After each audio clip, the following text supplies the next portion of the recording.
আবার বলেন তো।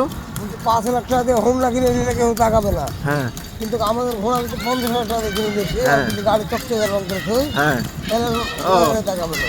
ওই যে ঘোড়া দেখছি, বাচ্চারা ঘোড়া দেখতেছে। এটা কোন খেলে দিবে? এটা একটা, এটা হচ্ছে আমাদের একটা ঐতিহ্য রাঁচি শহরে। আপনারা যারা বাইরে থেকে আসবেন অবশ্যই এই ঘোড়ার গাড়িতে একবার হলে চড়বেন। এইতে এই চাচারও একটু ঐতিহ্য, এই টাকা সংগ্রহ করা হবে, ইনকাম করা হবে, আপনাদেরও একটু ঘোড়ার গাড়ির ফিলটা নেওয়া হবে। আমরা এখন কোন আমরা এখন পাঠানপাড়া আছি। কি? পাঠানপাড়া পাঠানপাড়া। আচ্ছা, এই যে বাচ্চারা ঘোড়ার গাড়ি দেখতেছে। আপনারা তো বললে, আপনারা তো বললে আমার চাষাও খাইতে পাবে, হ্যাঁ, ঘোড়া বাচ্চারাও খাইতে পাবে, আপনারাও ভালো লাগবে। আপনাকে পাওয়া যাবে কোন এলাকাতে, দর্শকদের বলে দেন। কি বান্ধে, টিবাতে। কি বান্ধে, আচ্ছা আচ্ছা তারপরে হরিপুর এলাকা। আচ্ছা। কেউ যদি কারো বিয়ের জন্য আপনাকে ভাড়া টাড়া করতে চাই, যাবেন? হ্যাঁ, আচ্ছা, যতদূর হোক যাবো, কুষ্টি হলেও যাবো, তাই বিয়ে নিয়ে যান।